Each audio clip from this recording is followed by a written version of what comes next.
மேல்புறம் வட்டார கிறிஸ்தவ ஐக்கிய அவர்களுடன் கடந்த 6 ஆண்டுகளாக ஆலோசனைகளும் ஊக்கமும் அளித்து வரக்கூடிய அருட்பணியம் ஆல்வின் விஜய் அன்பிய ஒருங்கிணை இயக்குனர் குழுத்துறை மறைமாவட்டம் மற்றும் ஒருங்கிணைப்பாளர் மேல்புறம் வட்டார கிறிஸ்தவ ஐக்கிய பேரவை தந்தை அவர்களை வாழ்த்துரை வழங்க அன்போடு அழைக்கின்றேன்.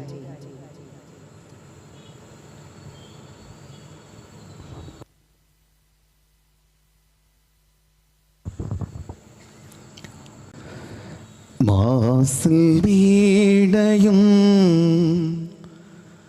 மாலை மதியமும் வீசு தென்றலும் வீங்கிழவேனிலும் மூசுவண்டரை பொய்கையும் போன்றதே ஈசன் எந்தன் இடையடி நிழலே.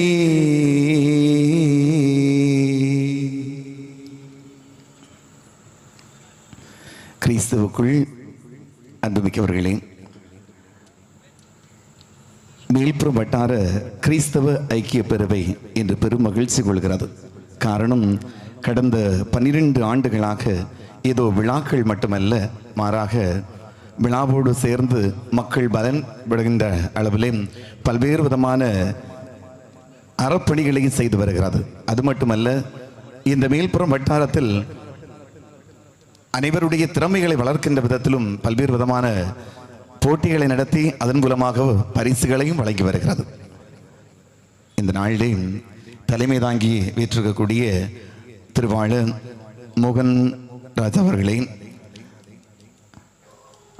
இந்த வட்டார மேல்புறம் கிறிஸ்தவ ஐக்கிய பேரவை ஒருங்கிணைத்து கொண்டு சென்றிருக்கக்கூடிய திருவாளர் திரு ஸ்டாலின் அவர்களே, வாழ்த்துறை வழங்கியிருக்கக்கூடிய வரவேற்புரை வழங்கியிருக்கக்கூடிய திரு கிங்ஸ்லி ஸ்வான் அவர்களே, நேற்றைய தினத்திலும் சரி அதுக்கு முன்னதாகவே இந்த விழாக்கள் சிறப்பு அமைவதற்கு பல்வேறு விதமான பணிகளை செய்து அத்தனை நல்ல உள்ளங்களுக்கும் இந்த நேரத்திலே ஒரு கரவுல எழுப்பி இந்த நேரத்திலே வாழ்த்துக்களையும் பாராட்டுகளையும் தெரிவித்துக் கொள்வோம். அதைவிட மிக சிறப்பு என்னவென்று சொன்னால், நம்முடைய இந்தியாவிலே மனிதருள் மாணிக்கம் என்று நேரு மாமாவை சொல்லுவோம். இந்த நாளிலே இந்த இடத்தில் நம்முடைய தமிழ் மண்ணின் ஒரு முத்தாக இங்கு வந்திருக்கக்கூடிய நாவுக்கரசு நான்சல் சம்பத் அவர்களையும் இந்த நேரத்திலே நம் அனைவர் சார்பாக ஒரு கரவுல எழுப்பி இந்த நேரத்தில் நான் பெருமைப்படுத்த விரும்புகின்றேன். இந்த ஃபாதர் வந்திருக்காங்க.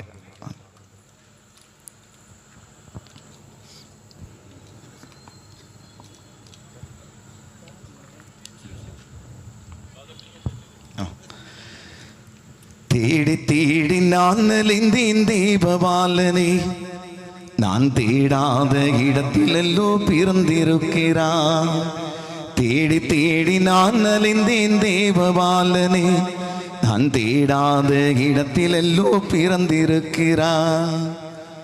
அன்புமிக்கவர்களே, இயேசு கிறிஸ்துவனுடைய பிறப்பு விழாவை 2025வது பிறந்த நாளை இந்த நாளில் நாம் கொண்டாடி கொண்டிருக்கின்றோம்.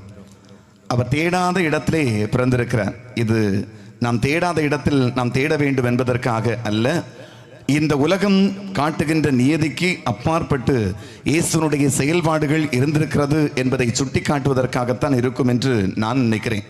காரணம், நீங்களும் நான் நினைக்கிற சமத்துவத்தை இயேசு பின்பற்றவில்லை. நீங்களும் நானும் நினைக்கக்கூடிய அன்பை அவர் பின்பற்றவில்லை.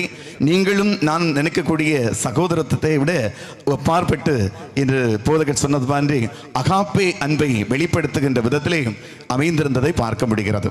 நீங்க நினைக்கிறது போல விவிலியத்தின் தொடக்கத்திலே பார்க்கிறோம், மன்னா என்ற உணவு இஸ்ராயல் மக்களுக்கு கொடுக்கப்படுகிறது. நம்ம என்ன நினைப்போம், சாப்பாடு எல்லாருக்கும் ஒரு வேளை கிடைச்சாச்சுன்னா போதும். ஆனால் கடவுளுடைய திட்டம் அது அல்ல. நீங்க உங்களுக்கு தேவையான அளவுக்கு உணவை மட்டும் நீங்கள் எடுத்துக்கொள்ளலாம். மீதி இருக்கக்கூடிய உணவை நீங்க எடுத்து சேமிச்சு வைக்க முடியாது. இன்னைக்கு பல மனிதர்கள் தன்னிடம் அதிகமாக இருக்கிறது, ஆனால் கொடுப்பதற்கு மனமில்லை. ஆனால் கடவுளுடைய தத்துவமே எவ்வாறு இருந்தது என்று சொன்னால், நீங்க அளவுக்கு மிஞ்சி அதிகம் வச்சிருக்க முடியாது. இன்னைக்கு இருந்தா நம்ம ஃப்ரிட்ஜில் எடுத்து ஒழிச்சு வச்சிருப்போம். ஆனா அன்னைக்கு இருந்த காலத்தில் அப்படியெல்லாம் வைக்க முடியாது. எல்லாரும் சரிசமமாக கொடுக்க வேண்டும் என்ற சிந்தனையை பழைய ஏற்பாட்டிலேயே கொடுக்கப்பட்டிருக்கிறது.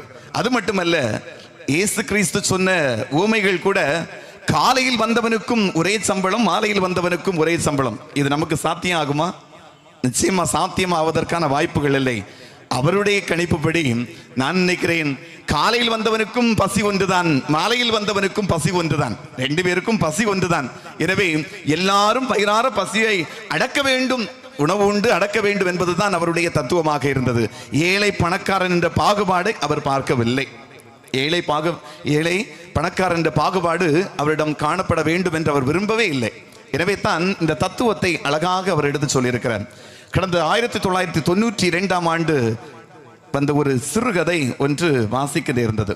அதை உங்களோடு பகிர்ந்து கொண்டால் நன்றாக இருக்கும். என்ற சின்ன ஒரு சிறுகதை தான். நம்ம கன்னியாகுமரி மாவட்டத்தில் நமக்கு தெரியும், அதிகமான நபர்கள் செய்யக்கூடிய வேலை கட்டுமான பணி. நமக்கு ஊரில் கையாள் வேலைன்னு சொல்கிறோம் பார்த்தீங்களா? கையாள் வேலை செய்து கொண்டிருக்கக்கூடிய ஒரு நபர், அவருடைய மனைவி செங்கல் சூளையிலே கல் அறுப்பதற்காக செல்லக்கூடியவர். ரொம்ப ஏழ்மை நிலையில் இருந்தாலும் சந்தோஷமான குடும்பம் தான். ஆனால் ஒரே ஒரு குறை, திருமணமாகி 12 ஆண்டுகள் ஆகிறது, இதுவரைக்கும் குழந்தை இல்லை. இப்போ இல்லை, 1992 எழுதப்பட்ட சிறுகதை. 12 ஆண்டுகளாக குழந்தை இல்லை, ஆனால் சந்தோஷமாகத்தான் இருக்கிறார்கள். கிறிஸ்துமஸ் நெருங்கி வருது, இருக்கிறது மறுதுணி, உடுப்பதற்கு மறுதுணி இல்லை. இந்த அம்மா நினைக்கிறாங்க, என் கணவர் 4 இடத்துக்கு போயிட்டு வர்றவர், அதனால அவருக்கு தெரியாமலே நான் ஒரு ட்ரெஸ் எடுத்து கொடுக்கணும்னு ஆசைப்படுறேன்னு மனசுக்குள்ள நினைக்கிறாங்க. அதே மாதிரியே அந்த குடும்ப தலைவர் நினைக்கிறாரு, என் மனைவிக்கு துணி எடுத்து கொடுத்து பல ஆண்டுகள், உடுப்பதற்கு ஒரு சாரி மட்டும் இருக்கிறது, அவளுக்கு இனி புதிதாக ஒரு சாரி ஒரு எடுத்து கொடுக்க வேண்டும் என்று அவர் ஆசைப்படுகிறார்.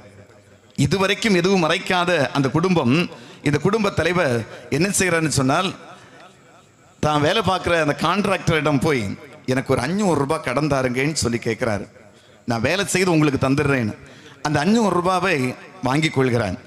அதே நேரத்தில் அந்த அம்மாவும் செங்கல் சூளையில் அவருடைய அந்த முதலாளிகிட்ட போய் எனக்கு ஒரு 300 ரூபாய் கடன் தாருங்க, நான் வேலை செய்து நான் அதை கொடுத்துட்றேன்னு சொல்கிறாங்க. 2 பேரும் கையில் வாங்கியாச்சு. டிசம்பர் மாதம் 23ஆம் தேதி மாலை வேளையிலே அந்த குடும்ப தலைவர் சொல்கிறாரு, இங்கே பாரு, உனக்கு தெரியாமல் நான் ஒரு தவறு செய்துட்டேன், உன்கிட்ட கேட்காமலேயே நான் ஒரு தவறு செய்திருக்கிறேன் அப்படின்னு சொல்கிறாங்க. இந்த அம்மாவும் சொல்கிறாங்க, மன்னிச்சுக்கிடுங்க, நானும் உங்கள்கிட்ட கேட்காம ஒரு தப்பு செய்துட்டேன் அப்படின்னு. என்னன்னு கேட்டாச்சுன்னா ஒன்று சொன்னாங்க, உன்னிட்ட கேட்காம நான் 500 ரூபாய் கடன் வாங்கியிருக்கிறேன். ஒன்று அந்த அம்மா சொன்னாங்க, உங்கள்கிட்ட கேட்காம நான் 300 ரூபாய் கடன் வாங்கிட்டேன். எதுக்கு வாங்கினேன் அப்படின்னு கேட்ட உடனே, இங்கே பாருங்க, நீங்கள் 2, 3, 4 இடம் போயிட்டு வரக்கூடியவங்க, வெளியில் போயிட்டு வரவங்களுக்கு இந்த ஒரு துண்டு துணியை வச்சுட்டு எப்படி நீங்கள் வாழ்வீங்க? அதனால உங்களுக்காக ஒரு சட்டையும் வேட்டியும் எடுப்பதற்காக ஒரு 300 ரூபாய் கடன் வாங்கியிருக்கேன் அப்படின்னு வாங்கி வச்சுட்டு இருக்காங்க. இந்த ஐயாவும் போய் ஒரு 500 ரூபாய்க்கு நல்ல ஒரு சாரி பார்த்து ஒன்று வாங்கி வச்சிருக்கிறாரு. இங்கே பாரு, நீயும் வெளியிலெல்லாம் போய் கோயிலுக்கு போகணும், அங்கே போகணும், இங்கே போகணும், அதனால உனக்கு நல்ல ஒரு சாரி எடுத்து வச்சிருக்கேன்னு அந்த பெரியவர் சொல்றாரு. இங்கே பாருங்க, சந்தோஷமா இருக்கக்கூடிய நேரத்தில் பக்கத்து வீட்டில் உள்ள அம்மா சொல்றாங்க, சரோஜா, என் பிள்ளைக்கு இது முதல் படி கொண்டு போகணும், நான் கொண்டு போகிறதுக்கு படி கொண்டு போகிறதுக்கான பொருட்கள்லாம் வாங்கியாச்சு. இப்போ என் மகளுக்கு மாப்பிள்ளை சொல்லியிருக்கிறான், துணி எடுத்து தராமல் இருந்தாச்சுன்னு சொன்னால் நீ வீட்டுக்கு வர வேண்டாம், அங்கே இருந்துன்னு சொல்லிட்டான். இப்போ எனக்கு துணி எடுக்கிறதுக்கு காசும் இல்லை, இனி நாளைக்கு துணி எடுக்க போயாச்சுன்னா அவ்வளோ கூட்டமாகவும் இருக்கும், என்ன செய்யறதுன்னு கேட்டபோது இந்த அம்மாவுக்கு என்ன சொல்றதுன்னு தெரியல. வீட்டில் வந்து கணவர்கிட்ட கேட்குறாங்க, இங்கே பாருங்க, நம்ம எடுத்த துணியை இந்த பக்கத்து வீட்டில் உள்ள அந்த பிள்ளை கொடுப்போம், அங்கே வீட்டில் பயங்கர பிரச்சனையாக இருக்குது, கொடுத்தா வீட்டில் உள்ள பிரச்சனை தீந்துரும் அப்படின்னு சொல்லிட்டு இந்த அம்மா கணவர்கிட்ட சொல்றாரு. உடனே இவருக்கு பயங்கர கோவம் வந்துச்சு. நான் பல வருஷம் கழிச்சு என் பொண்டாட்டிக்குன்னு ஆசையோடு வாங்கி வச்சிருந்த இந்த சாரியை நீ அவளுக்கு கொண்டு கொடுக்கலான்னு சொல்றியா அப்படின்னு பேசக்கூடிய அந்த குடும்ப தலைவரை கொஞ்சம் கொஞ்சமாக பேசி நிதானப்படுத்தி அந்த துணியை அவர்களுக்கு கொடுப்பதற்கு உதவி செய்கிறேன். கொடுத்தாச்சு. 24ஆம் தேதி காலையிலே இந்த துணியை எடுத்து அவங்களுக்கு கொடுத்து படியும் கொடுத்தாச்சு.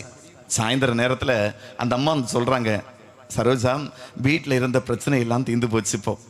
இப்போ மருமகனும் ஒன்றும் சொல்லலை, வீட்டில் நான் கொண்டு விட்டுட்டு வந்தாச்சுன்னு சொல்கிறாங்க. இப்போ 24ஆம் தேதி நைட்டு கோயிலுக்கு போகணும். கோயிலுக்கு போகிற நேரத்தில் இப்போ போடுறதுக்கு ட்ரெஸ் இல்லை. அப்போ 2 பேரும் சேர்ந்து பேசிகிட்டு இருக்காங்க. கடவுள் நம்ம வீட்லேயும் பிறப்பார். நமக்கு போடுறதுக்கு துணி இல்லாட்டாலும் நம்ம பேரை சொல்லி ஒரு குடும்பம் நல்லா இருக்குது பார்த்தீங்களா, அங்கே தான் மகிழ்ச்சி இருக்குது. நீங்கள் கோடிக்கணக்கில் வாங்கினாலும் சரி, நீங்கள் லட்சக்கணக்கில் பணம் சம்பாதித்தாலும் சரி, நிச்சயமாக அது உங்களுக்கு நிறைவை கொடுக்காது. ஆனால் உங்கள் வீட்டில் 25,000 ரூபாய்க்கு நீங்கள் குடும்பத்தில் உள்ள எல்லாருக்கும் சேர்த்து துணி எடுத்தாலும், ஒரு 500 ரூபாய்க்கு ஒரு சாரியோ, ஒரு 500 ரூபாய்க்கு ஒரு துணியை எடுத்து பக்கத்து வீட்டில் உள்ள பிள்ளைக்கு நீங்கள் கொடுத்தீங்கன்னு சொன்னால், அவங்க மனசு அந்த முகத்தில் காணக்கூடிய அந்த சிரிப்புக்கு நிச்சயமாக ஈடு இணை இருக்க முடியாது. உங்க வீட்டில் நீங்க வாங்கி வச்சிருக்கக்கூடிய துணிக்கு நிச்சயமாக உங்க வீட்டில் இருக்கக்கூடிய உங்க பிள்ளைங்களே சொல்லும், இந்த ட்ரெஸ் எனக்கு பிடிக்கவே இல்லை அப்படின்னு சொல்லும். இந்த ட்ரெஸ் ஏன் எனக்கு எடுத்தீங்க, எனக்கு இது செட்டே ஆகலைன்னு சொன்னோம். ஆனா எந்த செட்டும் ஆகாம இருந்தாலும் கொடுக்கிற துணியை ஆசையோடு வாங்கிட்டு மகிழ்ச்சியோடு செல்கிறாங்களே, அந்த இடத்தில் கிறிஸ்துவனுடைய பிறப்பு இருக்கிறது.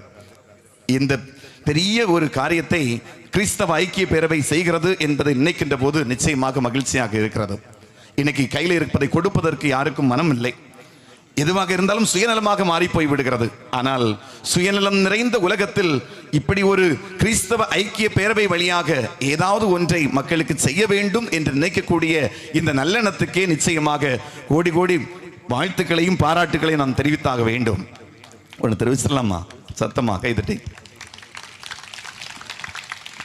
அதே போல இனி வருகிற நாட்களும் இந்த நலத்திட்டங்களோடு சேர்த்து இன்னும் சமூகத்தில் எத்தனையோ அநீதிகள், எத்தனையோ விதமான துன்பகரமான நிகழ்வுகள் நம்முடைய சமூகத்தில் அரங்கேறிக் கொண்டிருக்கிறது. இதை கண்டும் காணாமல் இருப்பதும் நாம் செய்யக்கூடிய மிகப்பெரிய பாவமாகும்.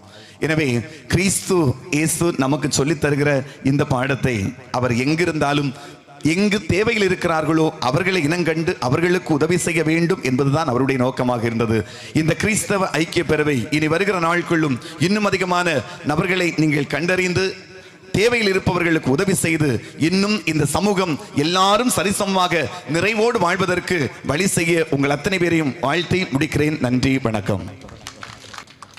பாக்களால் இறைவனுக்கு மாலை தொடுத்து பகிர்தலையும் அன்பையும் விவிலிய பின்னணியிலும் எளிமையான சிறுகதை மூலமும் புன்னகையோடு எடுத்து கூறிய வாழ்த்துரை வழங்கிய அருட்பணி ஆல்வின் விஜய், அன்பிய ஒருங்கிணைய இயக்குனர், குழுத்துறை மறைமாவட்டம் ஒருங்கிணைப்பாளர், மேல்புறம் வட்டார கிறிஸ்தவ ஐக்கியம் அவர்களுக்கு நன்றிகள். தற்போது டாக்டர் MP ஜெயசேகர் அவர்களுக்கு மேல்புறம் வட்டார கிறிஸ்தவ ஐக்கியம் சார்பாக ஒரு நினைவு பரிசு வழங்கப்படுகின்றது. அனைவரும் கரவொலி எழுப்பி உற்சாகப்படுத்துமாறு அன்போடு கேட்டுக்கொள்கின்றோம்.